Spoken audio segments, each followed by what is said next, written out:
And Stephen said, "Brothers and fathers, hear me. The God of glory appeared to our father Abraham when he was in Mesopotamia, before he lived in Haran, and said to him, 'Go out from your land and from your kindred, and go into the land that I will show you.' Then he went out from the land of the Chaldeans and lived in Haran. And after his father died, God removed him from there into this land in which you are now living. Yet he gave him no inheritance in it, not even a foot's length, but promised to give it to him as a possession and to his offspring after him, though he had no child. And God spoke to this effect, that his offspring would be sojourners in a land belonging to others, who would enslave them and afflict them 400 years. But I will judge the nation that they serve, said God, and after that they shall come out and worship me in this place. And he gave him the covenant of circumcision. And so Abraham became the father of Isaac, and circumcised him on the 8th day. And Isaac became the father of Jacob, and Jacob of the 12 patriarchs.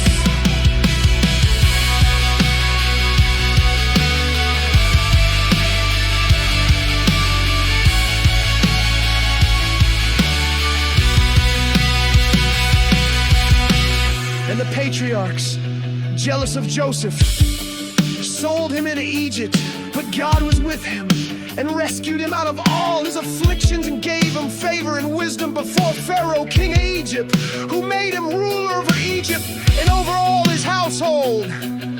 Now there came a famine throughout all Egypt and Canaan, and great affliction, and our fathers could find no food. But when Jacob heard that there was grain in Egypt, he sent out our fathers on their first visit.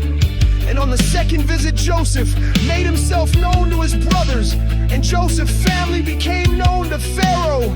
And Joseph sent and summoned Jacob, his father, and all his kindred, 75 persons in all. And Jacob went down into Egypt, and he died, he and our fathers, and they were carried back to Shechem and laid in the tomb that Abraham bought for a sum of silver from the sons of Hamor in Shechem.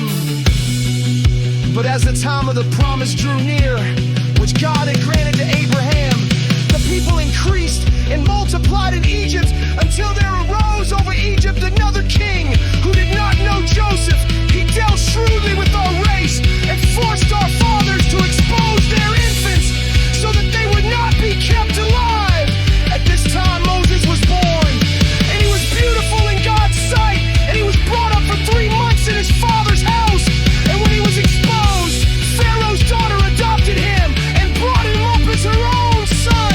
And Moses was instructed in all the wisdom of the Egyptians, and he was mighty in his words and deeds.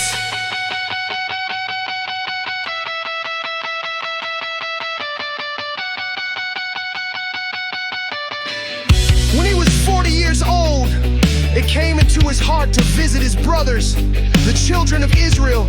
And seeing one of them being wronged, he defended the oppressed man and avenged him by striking down the Egyptian. He supposed that his brothers would understand that God was giving them salvation by his hand, but they did not understand.